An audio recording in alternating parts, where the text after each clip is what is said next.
Hi, I'm Mona, wife, new mom, and small business owner of Creole Soul.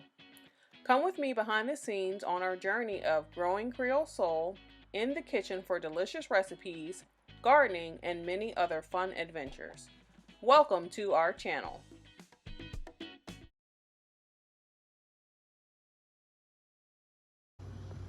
Hi everyone, today is Gumbo Day.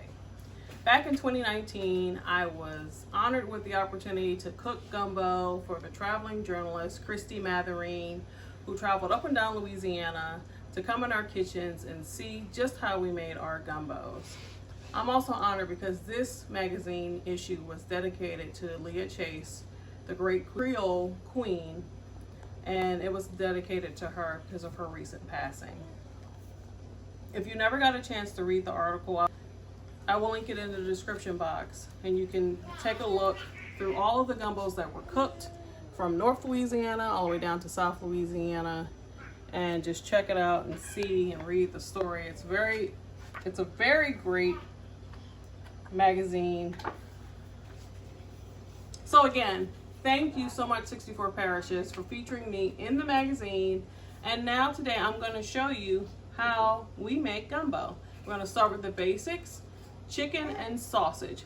Just this amount of ingredients will make you a delicious pot of gumbo. And now, let's get started. Let's make gumbo. So I'm going to walk you through the ingredients. Here is a almost 5.5 pound chicken, celery, bell peppers, onions, which is known as the Trinity.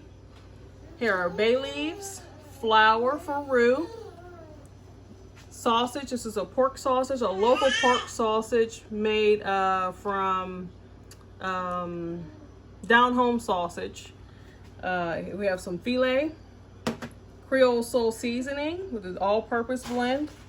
If you don't have Creole Soul seasoning, I will selfishly plug us right now. Go to eatcreolesoul.com where you can order some, or you can use your own favorite Creole seasoning, but I'm using a cup of our seasoning because our sodium is extremely low. If you use a cup of your favorite seasonings, some of the ones that I like to use too, the salt content is going to be too much. So you'd have to cut that down probably by half. So let's push some gumbo buttons. Unlike how people usually start their gumbo, the roux comes first. Well, I'll be honest with you. My roux usually comes last, because I don't make roux traditionally the way that most people do. And if you've seen our if you've seen our roux video on making a dry roux, and if you haven't, I'll link it in the description box. But we don't use flour and oil to make roux. We make a dry roux. What I do first is I take my raw chicken and I make chicken stock, which I believe is very important to make a very flavorful gumbo.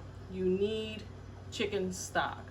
So to my rolling pot of water, I'm going to add my chicken. I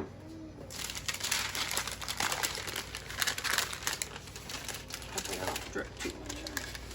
So in goes the chicken, and you want to cover the chicken with water, as you see here. That's 10 quarts of water and about a 5.5 pound chicken.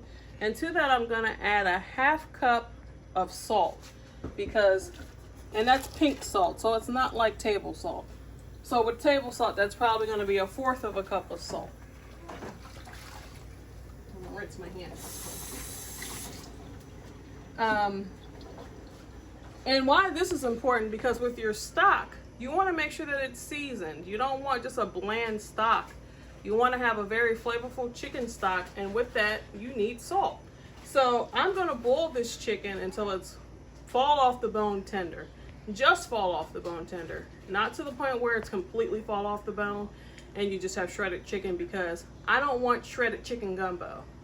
I want to be able to dice up that chicken breast and have some chunky pieces of chicken in my gumbo. So we're gonna let this boil, and in the meantime, I'm gonna finish chopping up my bell pepper and my onion to get prepared to go in the pot. once the chicken is done, then I'm gonna quickly show you how to do a roux. But if you really want to spend some time watching how to make a dry roux, again, I'm gonna link it in the description box. So we're gonna let this boil. We're gonna start chopping.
Okay, the roux is done. You hear my sweet Lily, my sweet baby girl in the background.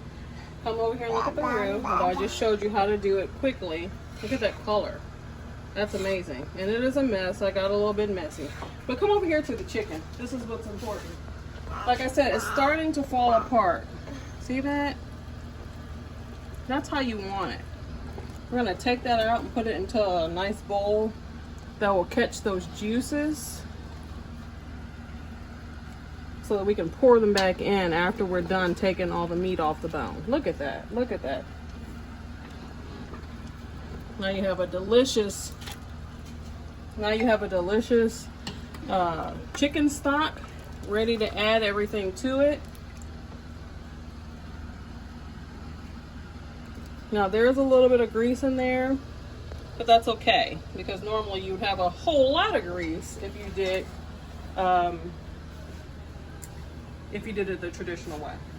Usually I will add the roux in last, but today I'm gonna do it a little bit different and go ahead and add the roux in now since I have you here.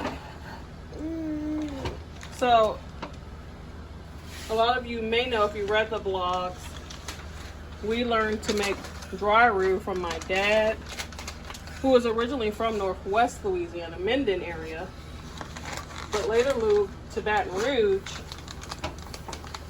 and learned how to do a lot of cooking. So come in and let's see this pot. Look at that. If there are lumps, they're either gonna cook out, or if some strange reason they don't cook out, they're gonna float to the top, and then just make it so much easier to skim them off. That was about 2 cups of roux that are brown. And I'm just gonna let this thicken up and see how much I need.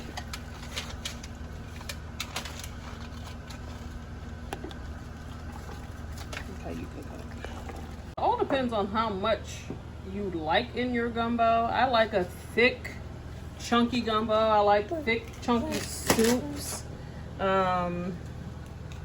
It just all depends. You know, I'm not a thin gumbo or thin soup or thin stew person. I like it thick. So as I'm adding things, I will see how much more. But I know I'm gonna do 2 onions, roughly. Bit of dirt on it. Let's take that one out.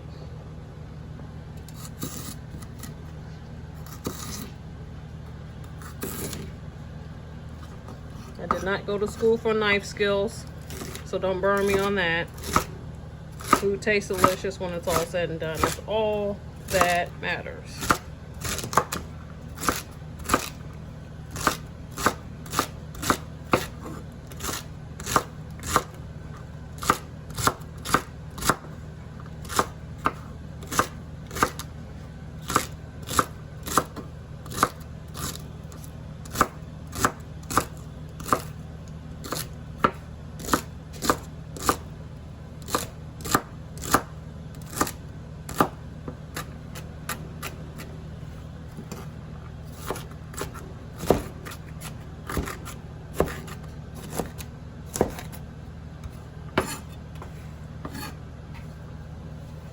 I'm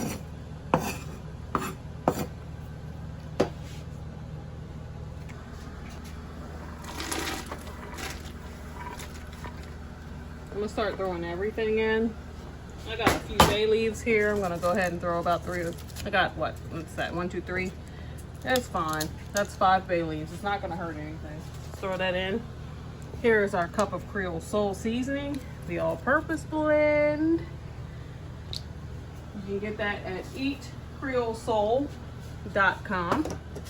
I'm gonna go ahead and throw, this is 1 onion. I'm gonna chop up 1 more onion. Now, traditionally, you would probably see people brown or saute those vegetables first. It's not necessary, but I'm gonna make another video doing gumbo, and I'm gonna show you how to do it that way.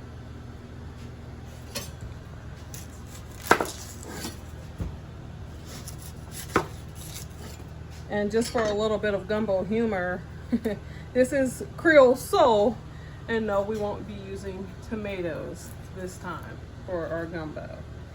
But to those that do, that's fine too, because there's more than one way to gumbo. And if you haven't read our blogs about the great gumbo debate, check out our website, eatcreolesoul.com. And in the tabs, I believe it's, oh, that's the dryer, the laundry's done. In the tabs, it should be a section that says maybe Langyap, and in there you'll find a whole bunch of blogs, and we're going to be continuing on the great gumbo debate. Oh, that's a piece of... And guys, we have moved. My husband and I moved over the summer. We're in a new kitchen, and we're still renovating, so everything is new. That's why it's been a while since we've gotten back with you all with some videos. So hopefully this is the start of many videos to come.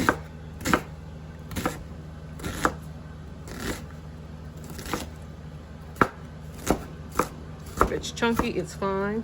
It's gonna cook down. I'm gonna throw that in there too.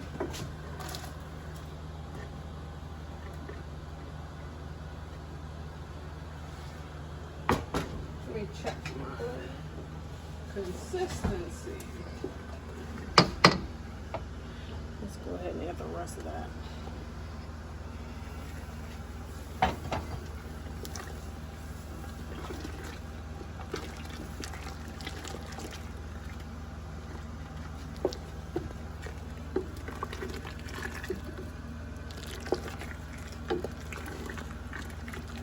When it comes back up to a boil, we'll really be able to see what consistency that's going to be. See that? I'm like all that space filled up with vegetables.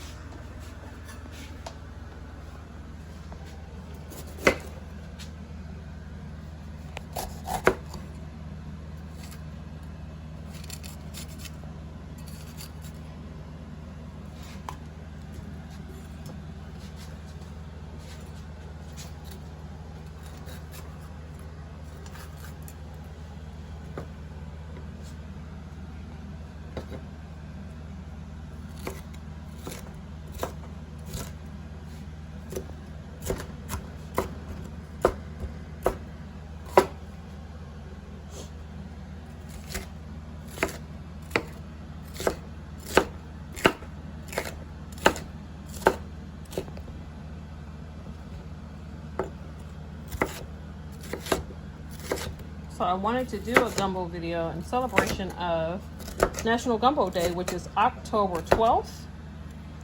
And also this is Creole International Heritage Month. So happy National Gumbo Day and happy Creole International Heritage Month. I believe I said that right. I hope I said that right.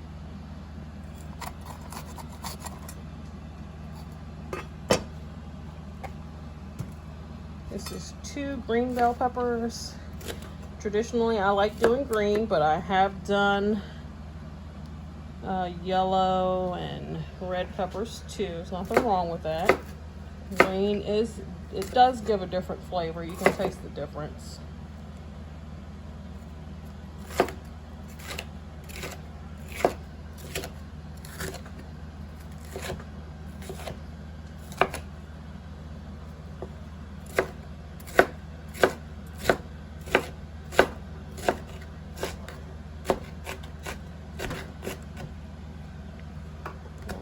making a little bit of a mess, guys, but that's just how it goes sometimes.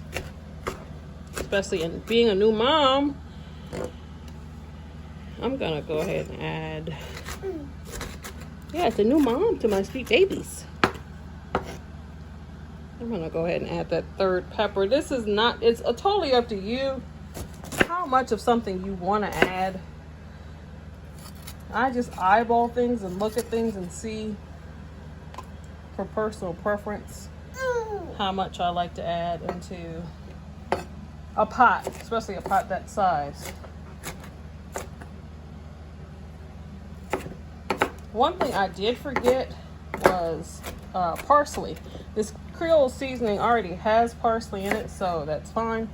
But I love fresh parsley in gumbo, soups, spaghetti, everything. It just tastes so much better with fresh parsley going in.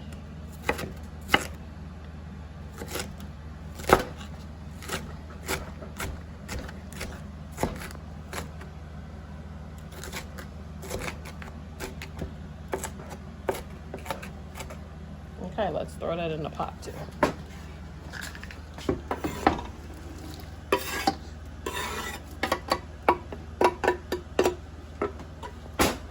Okay, while the chicken cools down, and we'll be able to handle it and pull it off the bone, and then we'll also get our sausage in and our okra.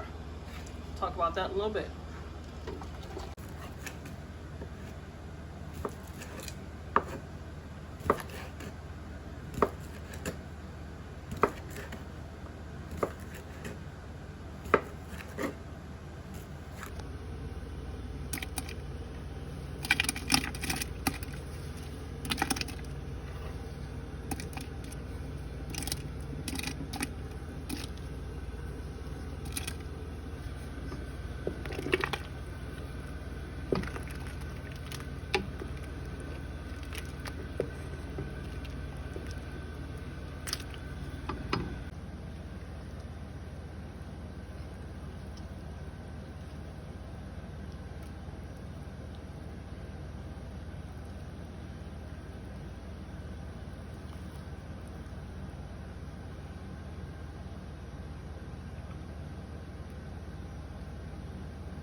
So you see I've been pulling and chopping the meat off of the chicken.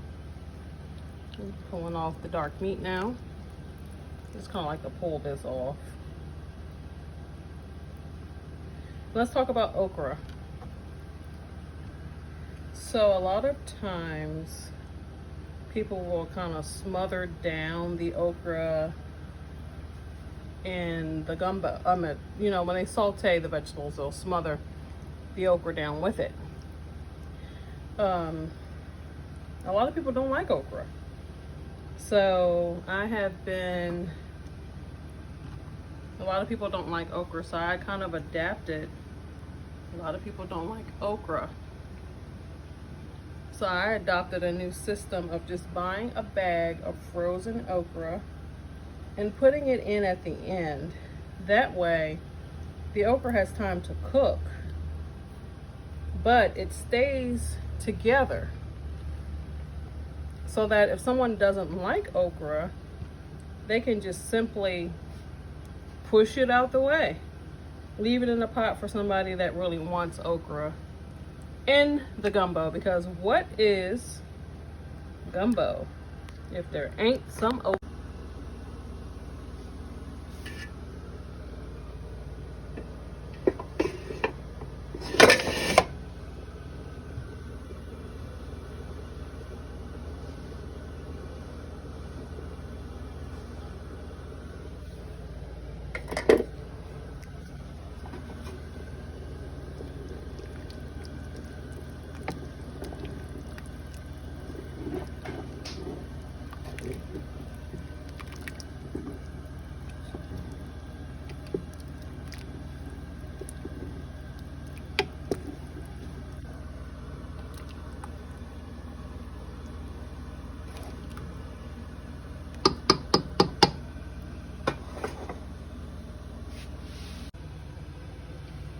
Okay, I want to show you what I was talking about with the okra being done and still together.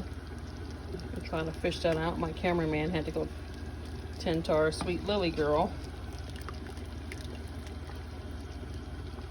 It's foggy, so let me clear the screen.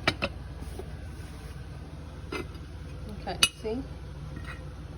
Look at that. See how it's cooked? It's done, but it's still intact. So people that want okra have cooked okra, but people that don't want okra don't have to be bothered with it. Okay, so I turned the heat off to this. I'm gonna let it cool down just a minute, and then we're gonna serve it up. All right, now it's time to plate it up. You saw the okra. Let's plate. We had some time to cool down. Let's plate it up.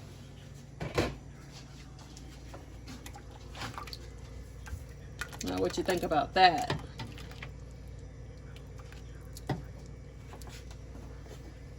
Now, it's always two ways of plating, right? I know, Mama. Straight over. You think you want some? Look at that. No, doesn't that look good? Let's add a little bit more juice on the side. Yeah. You think so?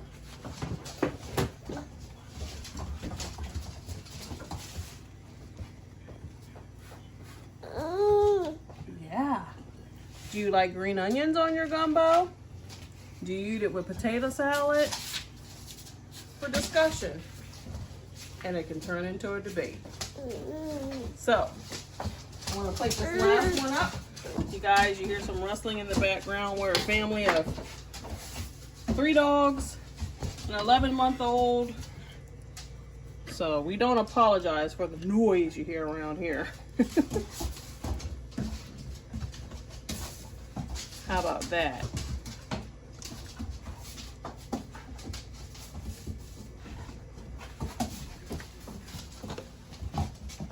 However you like it. How do you like to present it? Rice on top, rice on the bottom,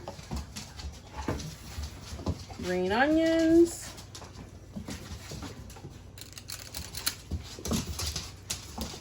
potato salad on the side, or in the gumbo. However you like it. There's more than one way to gumbo, and I bet they're all delicious. Happy National Gumbo Day. Please like this video. Please share this video.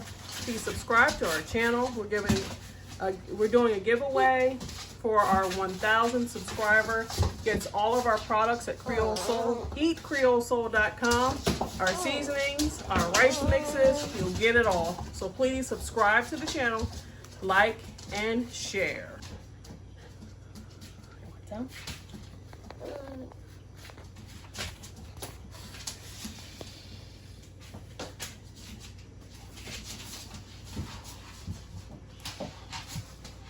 What you think? Is it good?